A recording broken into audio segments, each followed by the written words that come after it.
And welcome back, YouTubers. This thing is going back in. I just want to talk about something about the heat shields for the back. That heat shield right there, and the side shields right there, and the other one that goes on the other side. You know, I actually went on the web and tried looking for a kit that has all that stuff for a Type 4 engine. There is none. Nobody makes that. Not even, shit, was that TMT or DTM? Whatever. CSP doesn't make it. They only make the one that goes right here. Right, that's all they make. They don't make the side pieces. Now, the DTM, hope I'm saying that correct, Type 4 store, whatever. I don't know what they give you. They give you a whole bunch of metal that you have to form and tweak it and make it work. That's pre-stamped, but I don't know if they include that piece and that piece in the back. Which leads me to believe that nobody's running these side things right here, or even that one. This whole one right here, which is from a Type 1 pre-68. Before you have a doghouse, you know, the oil cooler right here that goes sideways and then up. Okay, that's what this is from. Anyway, they don't have, nobody makes that. And I'm pretty sure nobody's running them on their bugs. On their bugs, or probably Gias, I don't know. So we have to manufacture those to make them work for us, for the Type 4. So you see all these engines that are all bling bling with NTF fittings and all that bullshit, and you know, I bet you they're not running this or this. Now, the reason that this is very important is because now, if you're running like a really high performance engine, you need really a lot of cooling to get that thing to stay cool. Well, you're going to be running an oil cooler like this one right there. All that heat is going to go down, get trapped down there when you're at a light or you know, stop and go traffic, and that heat is just going to get sucked in here, right in, you know, go in and then get sucked into the fan right here and get blown right back at the engine. So now you got hot air. Just an observation I noticed. So I really think this is a must. You have to have this, or you're going to be sucking hot air, just recycling hot air. And why am I, you know, keep blowing motors? Why do I keep overheating? Well, there you go. There you go. You don't have these either. I mean, without these, you can't attach this. Know these, know that, right? It's just common sense. How you going to attach this? Unless you make maybe like a little, well, like a little piece of steel from here to here so that your main bolt can catch it. Too hard? No. It can be done that way. But still, you still have all this air coming from the bottom, you know, getting trapped from back here from the fan, getting blown right here, and then coming back up. This is not there. It's going to get sucked right into the fan right here, and just an observation. Okay, anyways, I'm going to put this back in the car. I went ahead and I actually had to add a tiny bit of Loctite to these screws because they were loose. Everything was loose. So I'm like, okay, I'll just add a little dab of Loctite on all of them, all the hardware that tightens up the shells. But other than that, everything's perfect. I went ahead and pressure blast it, you know, water blast it. So it's nice and clean again. How long is that going to last? We're at around 7,000 to 8,000 miles since I installed this engine. Yeah, I drive it a lot. I mean a lot. I mean, this is a daily driver. This is no weekend machine like this one. Even though this one could do just as good as this one. I mean, it's very reliable, that thing. Anyway, yeah, not a weekend warrior. This is a daily driver. We're going to put this in, okay?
Oh my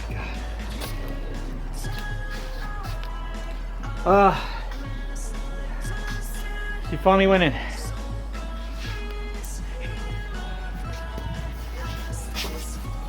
Oh my god. There she is. Completely seated to the transmission. Whew. So how did I make it go in? I just grabbed the flywheel, spun it, tried it, didn't work, spun it, it went right in. All right. Now, I'm gonna have to install my intake manifolds again. To do that on the Type 4 with the heat shields on the sides, with this heat shield, with the heat shields right there, you can't attach that center bolt on the manifold. So what what I did is actually, see this bolt right here? I didn't tighten it all the way, I just left it loose. So I'm gonna go ahead and bolt up my engine to the tranny, completely tighten it up. Then I'm gonna take these two bolts, this one and the one on the other side, I'm gonna lower it down, and that way I have access to that bolt right there. I'm gonna use, I think I used a swivel point. I don't remember exactly how I did it last time. But basically, yeah, if you wanna run the side plates, these side plates right here, these shields, you're definitely gonna have to do it the way I'm doing it. You're gonna take these off once the engine is installed, lower it, tighten your manifold, raise it back up, and that's it. Just put a hydraulic jack right here to lower it, and that should do it. All right, the bolts are tight. We're gonna lower this thing.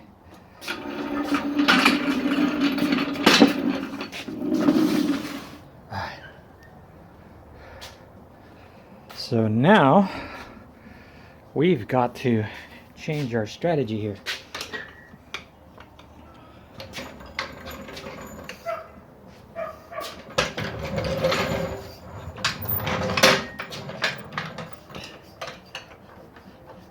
Gotta raise up the transmission from this end, from where the differential is.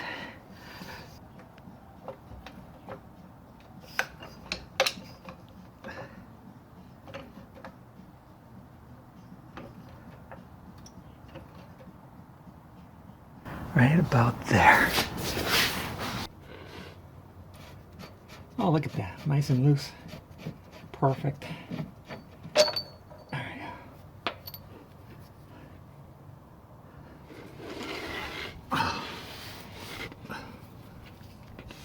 Let me see if I can get this one too.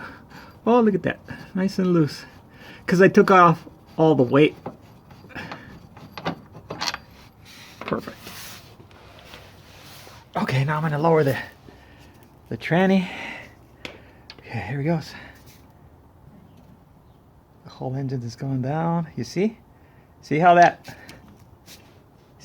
opened up right there? Now I can get in there and tighten up my manifold. Huh, there you go.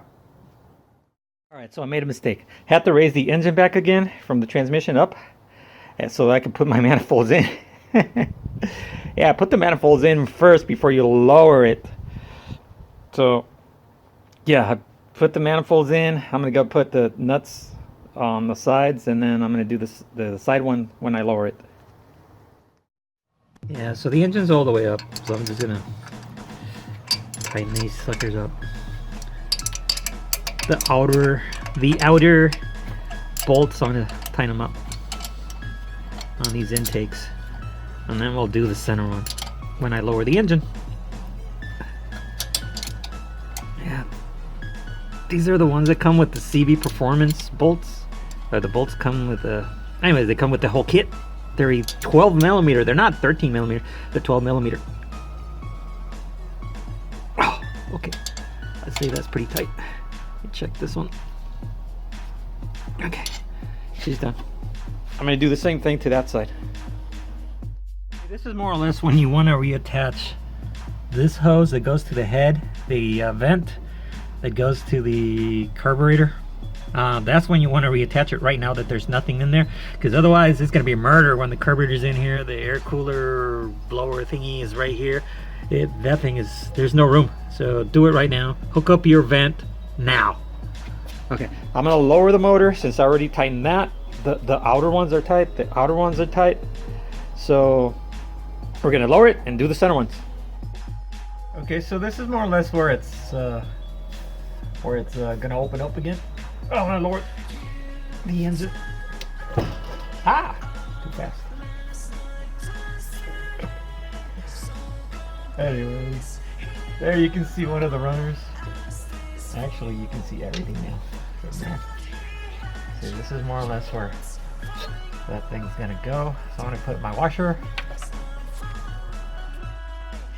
So anyways, this is the way I was able to get in here. With both my fingers, got the nut and just got it in there, and then so that's how I got it in there.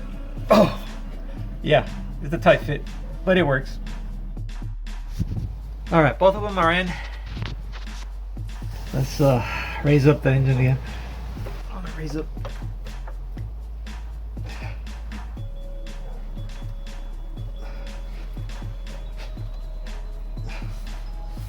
So what I'm doing is basically I'm aligning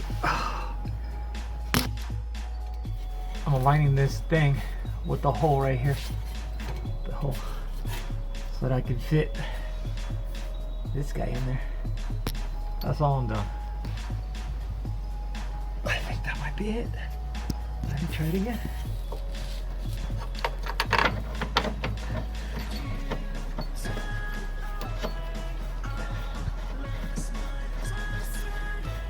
Yep, went in. Woohoo!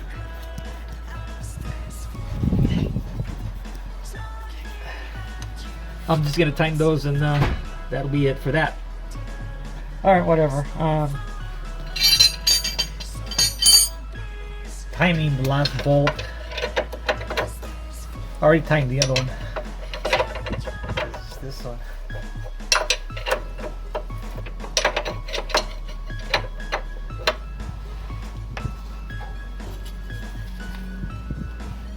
Oh, okay, she's good and tight. Let's go ahead and put on the oil cooler. Let's see how I do it. See, I have to remove the two studs from here and leave that one on. Put silicone on these silicone gaskets, oil pressure gaskets, whatever you want to call those.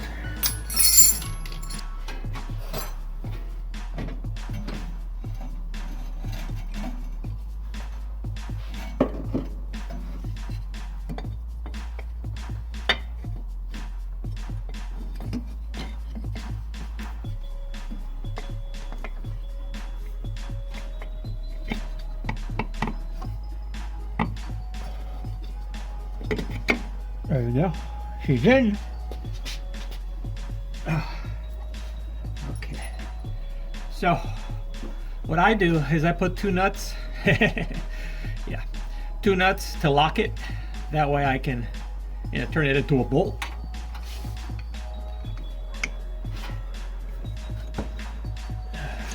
It got stuck in this rubber.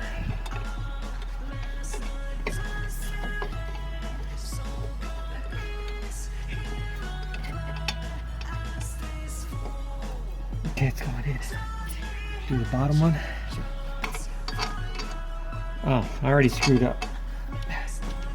I'm telling you. Forgot to put the washer. They're really thick washers. These are very unique to the oil cooler. Because any other ones don't have any washers like that.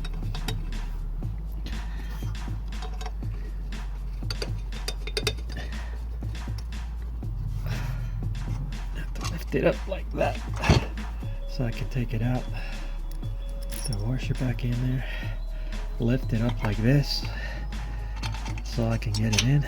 There you go. That's it. That's all there's to it. Let me tighten it. Almost forgot about this one.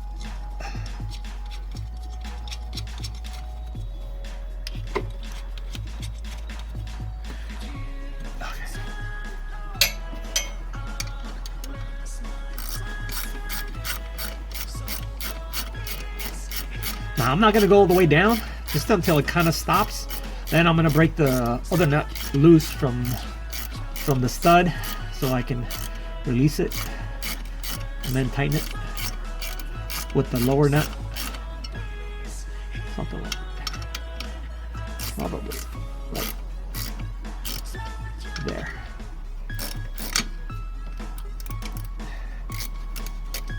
Okay. Right about there. That is snug right there.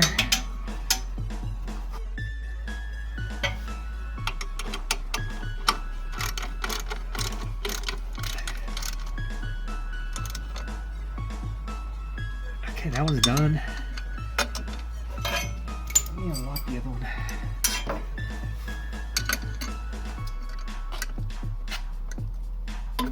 There we go.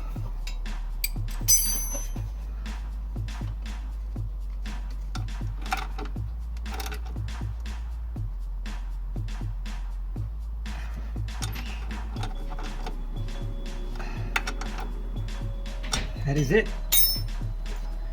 She's good and tight, all three of them. All right. Okay.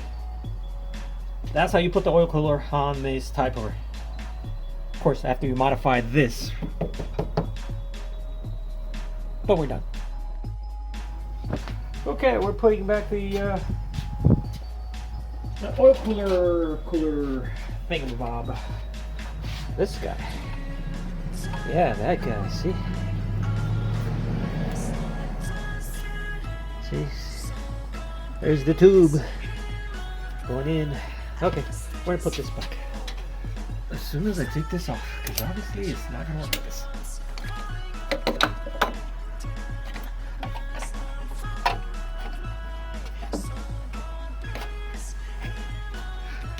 I get that right? Oh, I get that trapped in there.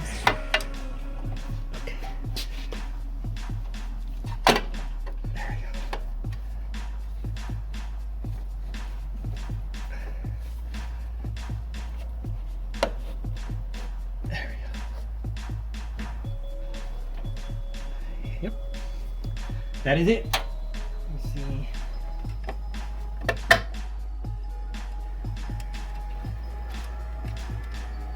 Okay,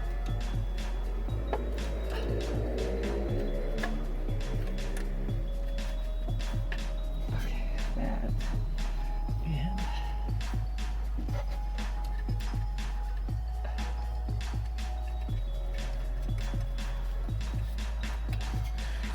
okay.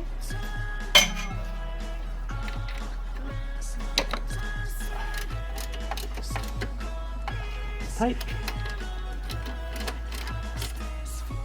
That's tight.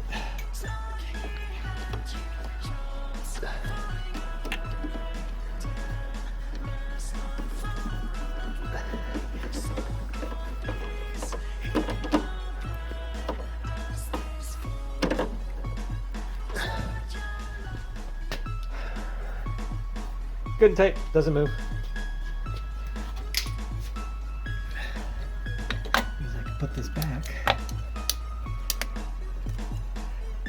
Whew. Okay. Anyways, you guys got a pretty good idea how this thing goes back together. Type 4 engine, you know, that's how I did it right there. I'm gonna put the pulley back on. Now remember, you always remove the pulley when you're removing your motor or installing your motor. You don't have the room, it'll hit right here. You won't have enough, you know, to put the motor on. Other than that, yeah, that's pretty much it. Next time you see this, it'll be running. All right, I got my fuel pump on, she's running. I'm gonna start it without the hex bar and the filters and all that crap. I just want to see if I don't have any oil leaks or anything like that. But first, I have to add more oil because I lost a lot of oil on that little thing when I removed the filter.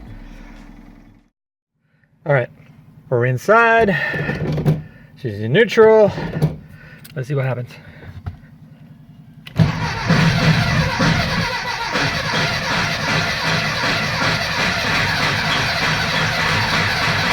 She's going.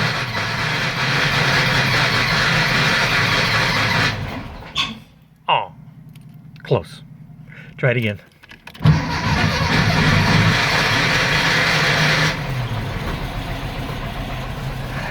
All right. Oil light just went out. Generator light went out. All right, we're good. So far. I gotta double check everything over here real quick.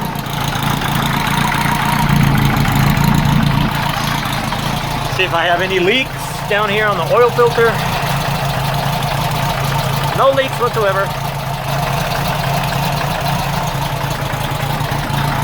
Engine sounds great. Perfect. All right. All right, so basically, let me just start it, and now that it's on the ground, it already rolls. I already rolled it back and forward, but I just want to show you the difference in sound.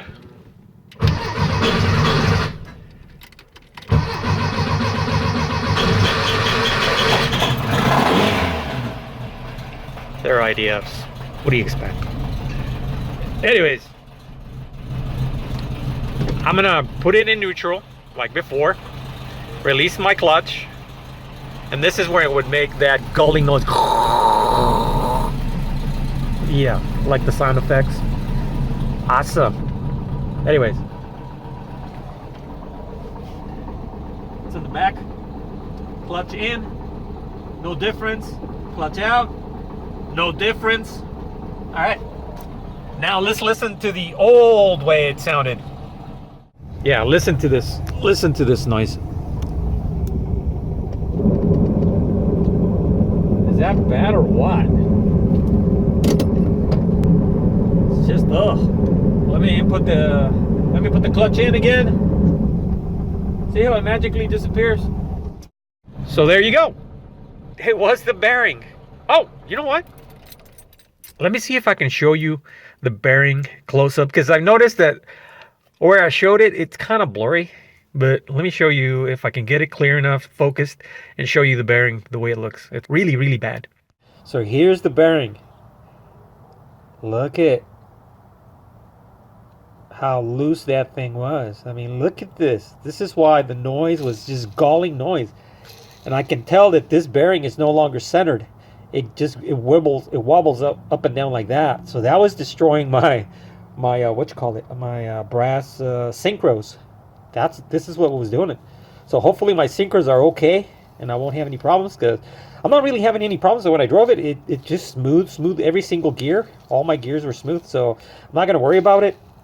Yeah, but that's pretty much it. Now, one thing that I did forget to tell you guys, and I kind of regret I didn't get it in the second video, is when this bearing bottoms out, okay, completely, you hear, you go bang, bang, bang, bang, bang, bang, bang, bang, and then bang, it sounds different. Okay, it's all the way down. Now you can put your washer and your C-clip, okay? But imagine this is the whole bell housing of a transmission. Transmission is like this, right? Going up like that. And you're working over here on the top. Okay, this is the bell housing.